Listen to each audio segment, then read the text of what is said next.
Bismillahirrahmanirrahim. Alhamdulillahirabbil alamin. Wassalatu wassalam ala asyrafil anbiya wal mursalin sayyidina wa habibina Muhammadin wa ala alihi wa sahbihi ajma'in.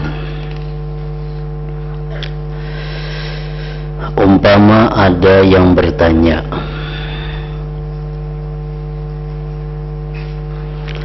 apakah yang menjadi syarat mengambil atau mencari perkara mubah hingga menjadi kebaikan sebagaimana engkau tuturkan itu?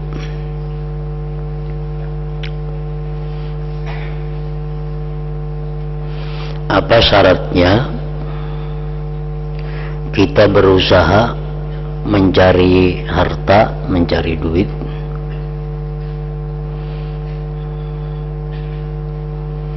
Apa syaratnya supaya mencari harta, duit, atau menerima pemberian orang berupa harta atau duit tadi menjadi kebaikan, menjadi pahala artinya? Sebagaimana keterangan yang telah lalu, Imam Ghazali menjelaskan tentang hadis Rasulullah sallallahu alaihi wasallam, siapa yang mencari dunia yang halal untuk menjaga diri daripada minta-minta, untuk membantu tetangga, untuk mengongkosi keluarga, maka dia pada hari kiamat wajahnya seperti bulan purnama. Nah, lalu apa syaratnya kita mencari dunia yang halal itu supaya berpahala?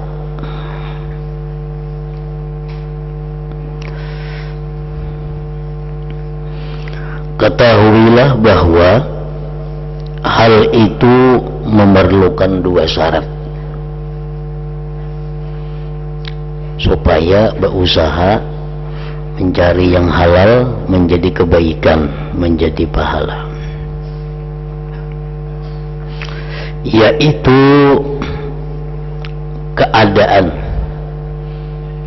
Yang pertama keadaan, dan yang kedua maksud, niat.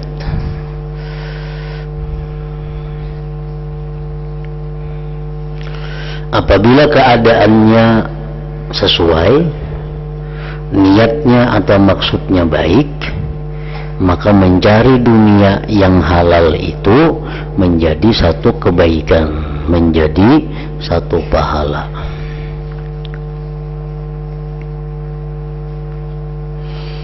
Nah, yang pertama keadaan. Kalau hendak mengambil perkara mubah seperti dunia yang halal, haruslah dalam keadaan uzur. Nah, itu pertama, yaitu sekira umpama tidak mengambilnya maka bisa dituntut. Nah, jelasnya umpama orang tidak mengambil perkara mubah itu, atau orang tidak mencari dunia yang halal itu, maka ia terputus, terdinding dari perbuatan fardu atau sunat.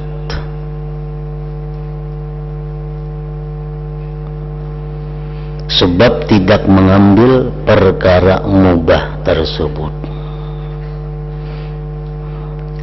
Jadi mengambil perkara mubah lebih utama daripada meninggalkannya. Padahal meninggalkan mubah di dunia ini merupakan suatu keutamaan. Kalau keadaannya demikian, maka itulah keadaan uzur. Nah, syarat yang pertama. Syarat yang pertama, keadaan. Arti keadaan itu, kalau inya kada berusaha mencari duit yang halal, atau andai kata ia kada menerima bantuan dari yang halal, maka dia kada bisa melakukan kewajiban atau melakukan yang sunat. Contohnya, hari ini kita hendak menafkahi keluarga, memberi makani anak, bini, dan orang-orang yang wajib kita nafkahi. Namun pada hari ini kita kada berisi duit,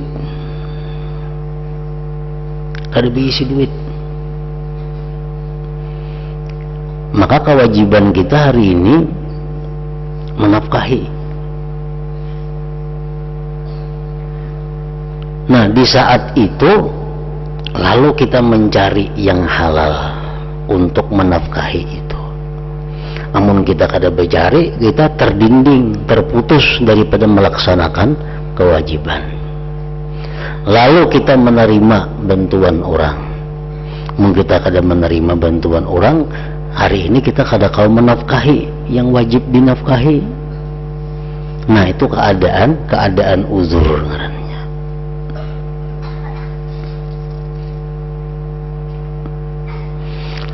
Itu nang keparduan, nang kewajiban.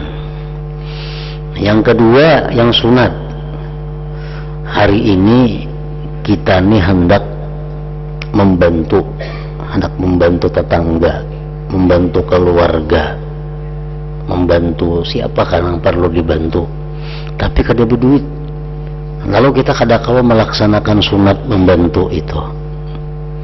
Lalu hari ini kita berusaha mencari duit.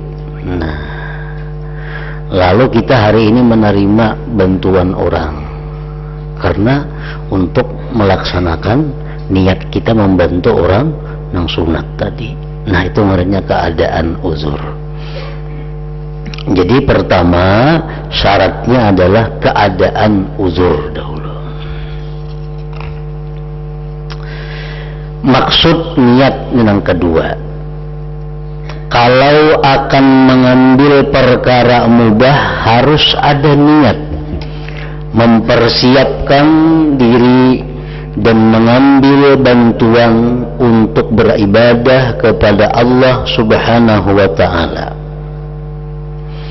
yaitu harus ingat bahwa seandainya mengambil mubah itu tidak dapat untuk beribadah kepada Allah Ta'ala, tentu tidak jadi mengambilnya.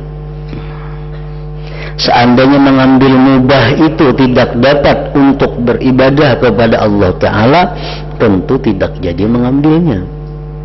Ini namanya ingat hujjah. Ingat hujjah, ingat alasan. Karena ada ingatan kepada hujjah, kepada alasan dalam keadaan uzur, maka mengambil perkara mubah dari dunia harta yang halal adalah suatu kebaikan dan tata kerama, adab artinya. Nah, jadi dua itu syaratnya. Hari ini kita hendak menafkahi keluarga, duitnya kada ada, maka menafkahi wajib. Duitnya kada ada, nampak yang dinafkahkan nih. Nah, itu ngarannya keadaan uzur. Lalu kita mencari duit disertai dengan niat. Niatnya apa? Niatnya untuk melaksanakan keparduan. Nah, jadi keadaan uzur sebuting, yang kedua niat. Bila tergabung dua itu, maka inya mencari yang halal atau menerima bantuan yang halal menjadi kebaikan, menjadi pahala. hari ini tadi hendak membantu ada orang garing di Subalah, hendak berobat inya, hendak kita bantu, ada duitnya, itu uzur ngarannya. Lalu kita berusaha mencari duit atau menerima bantuan orang yang halal, niatnya untuk membantu orang berobat tadi. Nah, itu hanya mencari yang halal atau menerima bantuan yang halal tadi menjadi sesuatu perbuatan hasanah, perbuatan kebaikan atau pahala.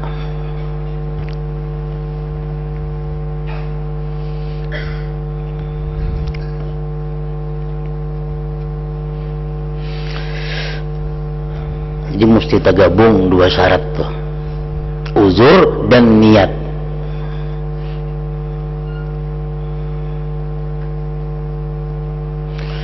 Adapun kalau sekarang keadaan orang itu adalah keadaan uzur, tetapi tidak ada niat dan ingatan seperti tersebut di atas, inya nih uzur, kada kau menafkahi hari ini duitnya kadada, kada kau membantu tetangga sebelah yang sedang sakit, itu uzur keadaannya. Lalu inya becari duit, tapi becari duit tuh kada berniat. Nah, kada berniat, kada berniat untuk melaksanakan keperluan, kada berniat untuk melaksanakan yang sunat, membantu tetangga yang sakit. Padahal ini kada singgitan sudah berusaha tapi kada berniat. Nah, atau ada niat dan ingatan tadi tetapi tidak ada keadaan uzur, ini banyak aja diisi duit, banyak aja diisi duit. Ibarat menafkahi hari ini kawa, ada aja diisi duit, membantu tetangga yang sakit kawa. Lalu ini hari ini berusaha berniat bila dapat rezeki ini hendak membantu tetangga, hendak menafkahi anak bini, padahal duitnya ada di rumah diisi. Nah, maka mengambil mudah mencari yang halal tadi tidaklah termasuk kebaikan. Nah, ada termasuk kebaikan. Artinya waktunya mencari yang halal itu kada termasuk kebaikan. Kenapa? Karena walaupun niatnya ada, tetapi kada dalam keadaan uzur. Ya duitnya ada pang dinafkahkan dulu, duitnya ada pang disumbangkan dulu, kada mahadang nang kainan itu. Ya, kada dalam keadaan uzur. Jadi usahanya itu kada merupakan kebaikan, kada merupakan pahala. Nah, andai kata ini dapat rezeki hari itu, dinafkahkannya, disumbangkannya, nah hanyarinya berpahala. Tapi waktu ini berusaha tadi, jalannya berusaha, keringatnya berusaha itu tidak dapat pahala apa-apa. Begitu dapat ini sumbangkan, nah menyumbangkan itu hanya dapat pahala. Tapi waktu mengusahakannya tadi, ini kada dapat pahala itu.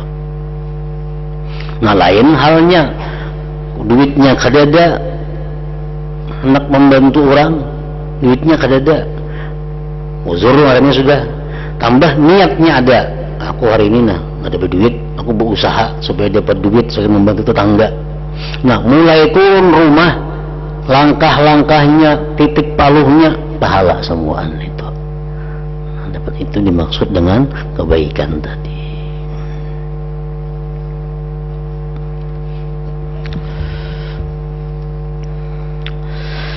Kemudian istiqamah, tetap terus menerus menjaga tata kerama yang demikian ini memerlukan kewaspadaan dan niat yang bulat. Jika orang tidak mengambil dari dunia sama sekali kecuali untuk penguat beribadah kepada Allah Ta'ala, sehingga andai kata ia tidak ingat hujjah dalam satu keadaan, maka niat yang bulat itu sudah memadai, tidak usah lagi mengingat hujjah. Nah, kalau orang ini sudah kebiasaan macam itu, ini sudah kebiasaan tiap hari membantu orang, tiap hari menafkahi anak, sudah kebiasaan tiap hari membantu orang, tiap hari menafkahi anak, keluarga, niatnya untuk keperduan, niatnya untuk nang sunat itu tiap hari sudah istiqamah. Satu hari ini ada lupa lawan niat itu, satu harinya lupa dengan niat itu. Nah itu kada mengapa lagi, kada mengapa lagi, karena sudah sebelumnya sudah jadi kebiasaan, sudah istiqamah. Sama halnya orang tiap kali sembahyang berjamaah, ini sudah tiap kali sembahyang berjamaah, tiap kali sembahyang berjamaah sudah istiqamah. Satu harinya sakit, kada kawa berjamaah, sakit. Nah, walaupun inya kada berniat, tetap dapat pahala, tetap dapat pahala. Kenapa? Karena sebelumnya sudah dibuktikan, amunnya sihat saja inya berjamaah, pas inya garing kada perlu niat, nah, sudah dapat pahala. Orang tiap minggu menuntut ilmu, tiap minggu rutin istiqamah menuntut ilmu, satu hari inya ada halangan, lalu kada menuntut ilmu, dapat pahala walaupun kada berniat, walaupun kada berniat. Contohnya lagi, inya ni mbahnu berjamaah, mbahnu kada. Nah, mbahnu berjamaah, mbahnu kada aktif, kada istiqamah. Suatu hari garing inya, lalu kada kawa kalanggar, kada berpahala inya, kada dapat pahala jamaah walaupun garing, kecuali niat. Nah, manjakannya kada garing kok langgar nah, tapi hari ini garing bang, ini kada kawa kalanggar, nah hanya dapat pahalanya karena sebelumnya kada istiqamah, sebelumnya barang kambingan. Jika sebelumnya itu rutin aja, kada perlu niat lagi. Nah, sama halnya dengan masalah kita ini. Ini sudah kebiasaannya, bila inya waktu uzur, waktunya kada berduit, inya mencari nafkah, tujuannya pasti untuk ibadah. Nah, suatu hari inya kada berduit, inya mencari nafkah, niatnya kada ingat lagi, sudah masuk, cukup, sudah memadai, itu dapat pahala karena kebiasaan sebelumnya sudah demikian, sudah punya niat yang baik. Nah, guruku, ujar Imam Ghazali, Abu Bakar Al-Warraq berkata, 3 perkara ini menjadi syarat untuk mengambil mubah, yang satu keluar dari yang lain. Artinya, ingat hujjah, ingat alasan, dan keadaan itu harus ada. Itu harus ada. Keadaan uzur kada berduit itu satu dulu syaratnya. Karena inya kada berduit hendak menafkahi anak bini, karena kada berduit hendak membantu orang, lalu inya berusaha mencari yang halal dengan niat, ingat inya dengan niat untuk kebaikan tadi. Nah, itu mesti ada supaya dapat mengambil mubah sebagai kebaikan menurut asal. Sedangkan niat bulat untuk memenuhi kewaspadaan menjadi syarat adanya istiqamah dalam mengambil mubah. Nah, kalau sudah istiqamah, itu kawahannya kada berniatan lagi, sewaktu-waktunya kada ingat, kada jadi masalah, tapi syaratnya mesti istiqamah terlebih dahulu. Pahamilah keterangan ini, mudah-mudahan engkau mendapat petunjuk yang benar.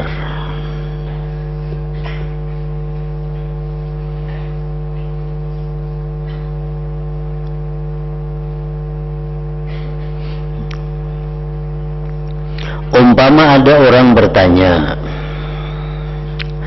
jika orang mengambil perkara halal dari dunia ini dengan syahwat, dia mengambil perkara halal dari dunia ini dengan syahwat, bukan untuk ibadah. Ia mencari dunia untuk kesenangan nafsu. Ia nukar saraban yang nyaman, ia nukar saraban yang baik, ia nukar saraban yang mewah untuk memuaskan nafsunya. Ia mencari dunia yang halal, tapi tujuannya itu.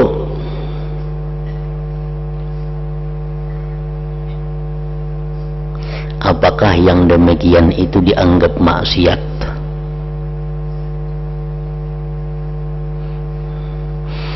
Apakah mesti ada siksa terhadap pengambilan mubah, pengambilan yang halal dengan syahwat?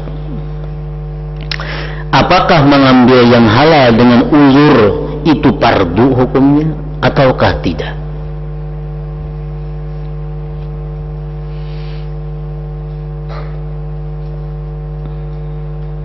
Jadi ada 3 pertanyaan. Pertanyaan pertama, kalau kita mencari dunia, mencari duit untuk kesenangan nafsu, apakah itu berdosa atau kada? Kalau kita mencari dunia untuk kesenangan nafsu, apakah kita disiksa di akhirat atau kada? Yang ketiga, kita mencari dunia karena kita kada berduit, apakah itu wajib atau kada? Maka ketahuilah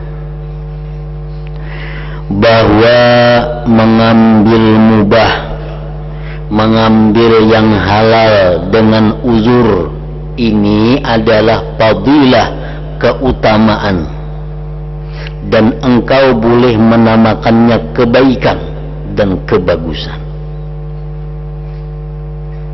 Perintah mengambil yang mubah, yang halal dengan uzur merupakan perintah dengan maksud mengajarkan tata kerama.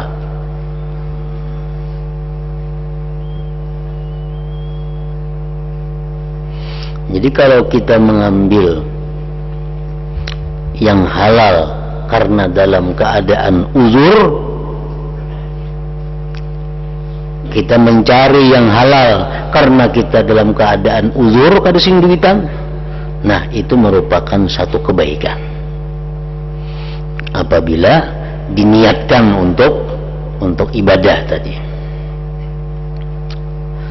Sedangkan mengambil mubah, mengambil yang halal dengan syahwat, nah ini mencari yang halal ini untuk memuaskan syahwatnya, memuaskan nafsunya, itu jelek, itu kada baik. Larangan mengambil mubah yang halal dengan syahwat ini dimaksudkan untuk mengajarkan tata kerama, tidak termasuk maksiat, dan orangnya tidak menghadapi siksa neraka. Kita mencari dunia yang halal, tapi dengan tujuan kita untuk makan yang nyaman-nyaman, untuk bermewah-mewah, itu kada berdosa, kada maksiat, kada bakal disiksa di akhirat dalam neraka, kada. Cuma ini orang kurang ajar, kada beradab, artinya kada beradab. Nah, hanya saja orang itu bakal ditahan dan dihisap, dicela dan dijelik-jelikkan, nah, di akhirat, di padang mahsyar kahina. Amunnya bacang ka neraka kada, bacang maksiat kada, nyenah halal aja bang. Cuma di akhirat kayaknya bakal ditahan lawas, dihisap, nah, dijelik-jelikkan.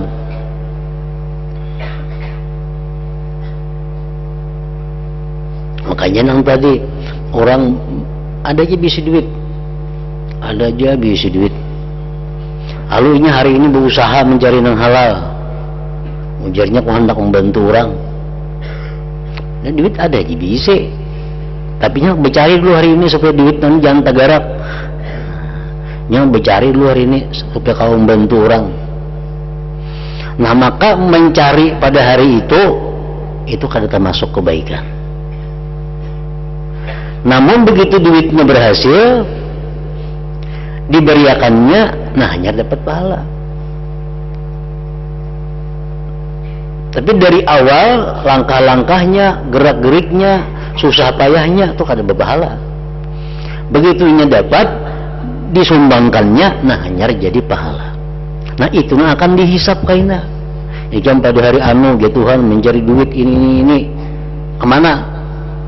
Padahal jam ada aja bisa duit untuk sumbangkan sosial. Nah selamat ini. Jam pada hari anu mencari duit untuk memuaskan nafsu engkau. Jam makan nyaman-nyaman, pakaian nyaman-nyaman. Kenapa jam demikian gitu kan? Nah, bila kada bisa menjawab, kita akan dicela, akan dijelik-jelikan. Nah, para ulama mengajarkan kepada kita, kalau kita dihisap demikian oleh Allah, ikan mencari dunia untuk makan yang nyaman-nyaman, pakaian yang baik-baik. Apa tujuan engkau? Kalau tujuan nak bagak, selesai sudah. Tujuan supaya jangan disamai orang, sudah jadi maksiat jadinya. Tapi kalau tujuannya kenapa ikan mencari untuk makan yang nyaman-nyaman, ikan berpakaian yang nyaman-nyaman? Dijawabnya umpamanya untuk menambah kesyukuran hamba kepada engkau. Nah, menambah kesyukuran kepada engkau. Karena dengan makan yang nyaman-nyaman, dengan pakaian yang baik-baik, hamba lebih bersyukur kepada engkau daripada makan yang kada nyaman dan pakaian yang kada baik. Nah, selamat ini. Tapi dihisap dulu, ditanyai dulu. Bila bisa menjawab, selamat. Bila kada bisa, akan dijelik-jelikan.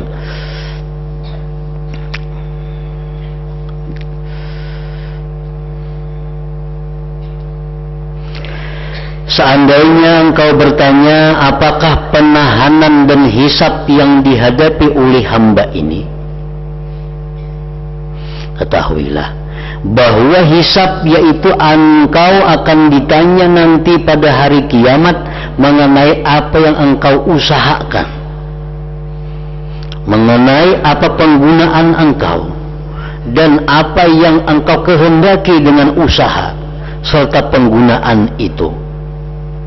Penahanan yaitu ditahan dari masuk surga selama hisab di lapangan mahsyar pada tengah-tengah kegawatan hari kiamat dan peristiwa-peristiwa yang mengerikan dalam keadaan telanjang dan dahaga. Cukuplah itu sebagai bencana. Jadi orang-orang yang mencari dunia hanya untuk kesenangan, nang halal ini kisah halal, mau nang haram kata tidak kisah lagi. Nang halal mencari dunia yang halal, bisa berdagang atau apa, bertani, berhuma 10 hektar, banyak benar tuh, lebihan mananya makannya, banyaknya pembuh 10 hektar. Aku duit banyak kayaknya aku hendak bernyaman-nyaman, makan nang nyaman, pakaian nang nyaman, kendaraan nang nyaman. Nah itu kada berdosa, kada masuk neraka, itu tujuannya. Tapi kayaknya di akhirat dia akan dihisap. Nah, akan ditahan, ditanya dahulu. Nah, apakah kita nyaman-nyaman memuasakan nafsu itu? Nah, jadi kalau inya pintar, inya tahu, ya tadi untuk meningkatkan syukur kepada engkau, untuk meningkatkan, menambah kesyukuran kepada engkau. Lain syukurnya. Kalau orang tuh makan nang nyaman, nang ketujuh, nang pas, nang nikmat, itu syukurnya luar biasa. Nah, orang nang mengerti, nang tahu di agama nih. Nah, kalau makan nang seadanya, syukur juga, cuma syukurnya biasa aja. Nah, syukurnya alhamdulillah bisa kisah. nyaman itu panjang, alhamdulillah, panjang syukurnya. Nah, enggak, itu menambah kesyukuran. Nah, bila macam itu ditanya Tuhan, bakal selamat saja. Tapi dihisab dahulu.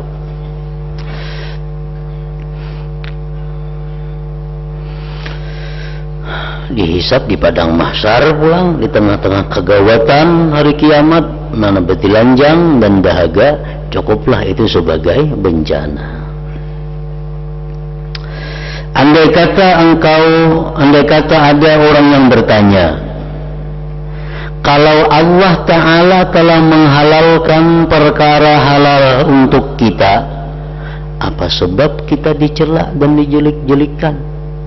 Maka dihalalkan saja bercari, dihalalkan saja berusaha, dihalalkan saja makan yang nyaman-nyaman, dihalalkan saja berpakaian yang nyaman-nyaman. Kenapa di akhirat kita dicela, dijelik-jelikkan?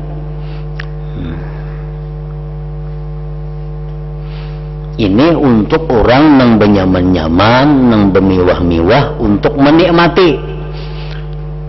Di garis bawahi ini itu untuk menikmati.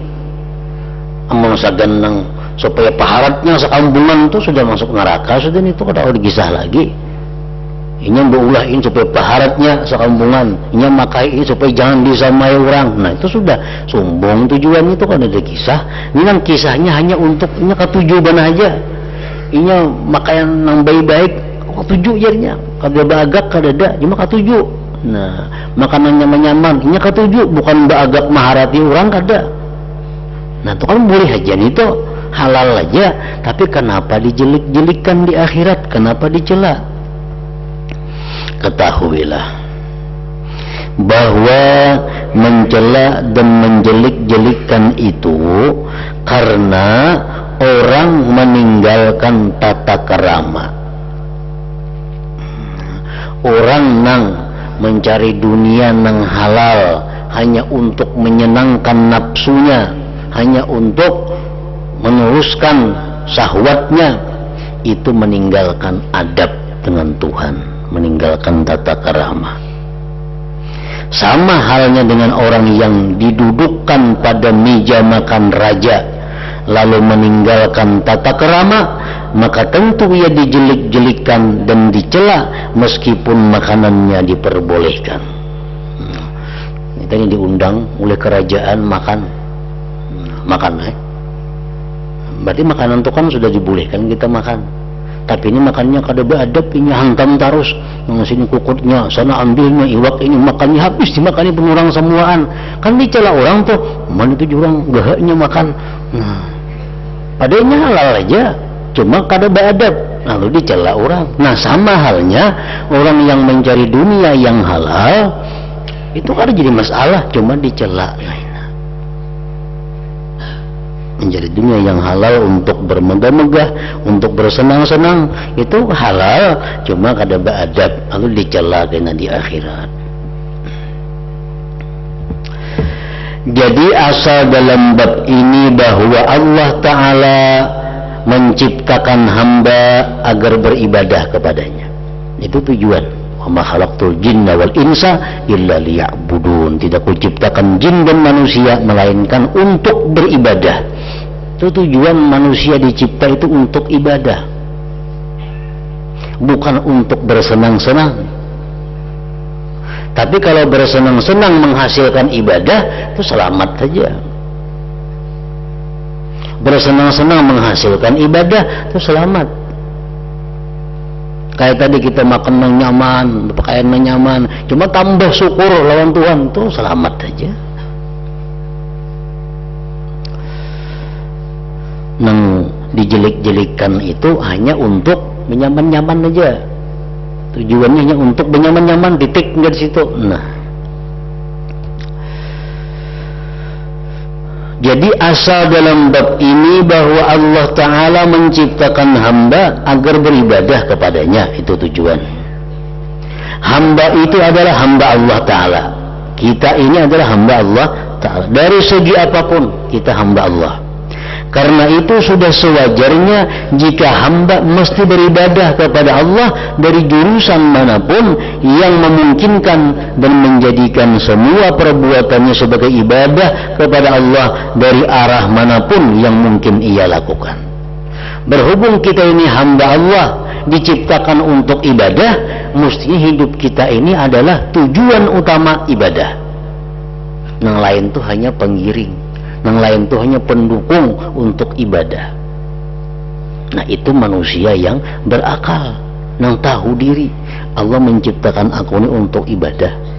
Al-Quran mengatakan tadi ayatnya sudah. Nah, jadi aku ini harus beribadah, tujuan hidup. Yang lain-lain itu hanya marami ibadah aja. Makanya sangat kada berakal kalau orang sibuk dengan urusan-urusan lupa beribadah. Nah, ini sangat kada berakal. Lupa dengan tujuan hidup, lupa dengan tujuan diciptakan.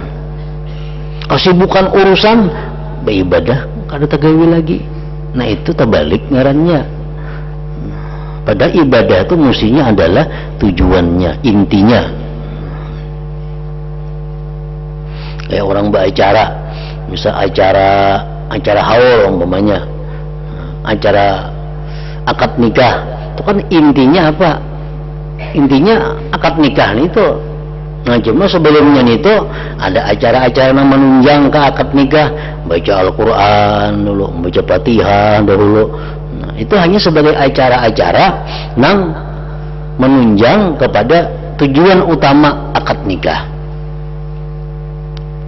Nah, sangat kada beakal acara akad nikah. Sekalinya mengaji macam-macam, kada ingat lagi akad nikahnya. Nah, kan luput nih tuh ngarannya. Maka tujuannya akad nikah kita berkumpul nih. Kebanyakan acara sambutan ini, sambutan itu.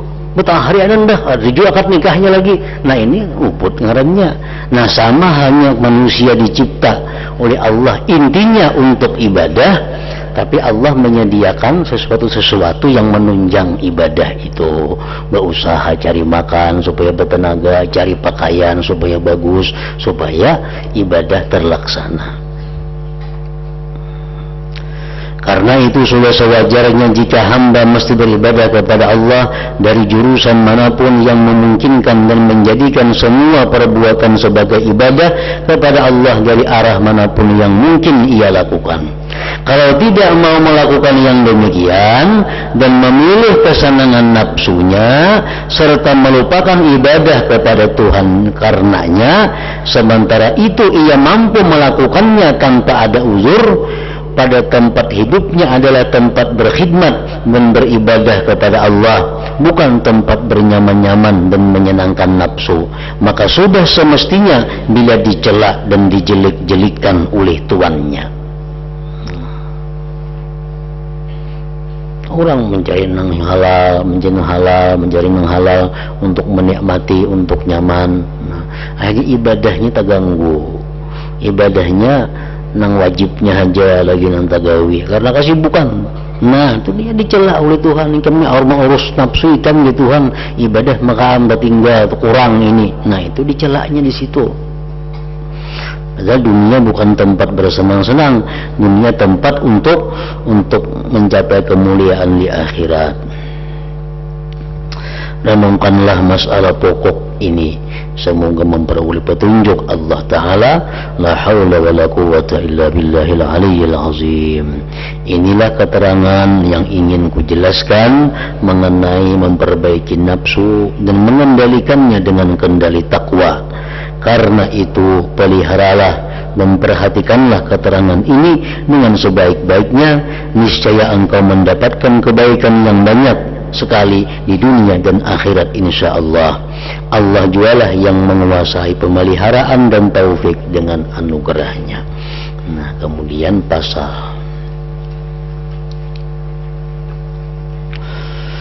Hadratin Nabi sallallahu alaihi wasallam. Al-Fatihah.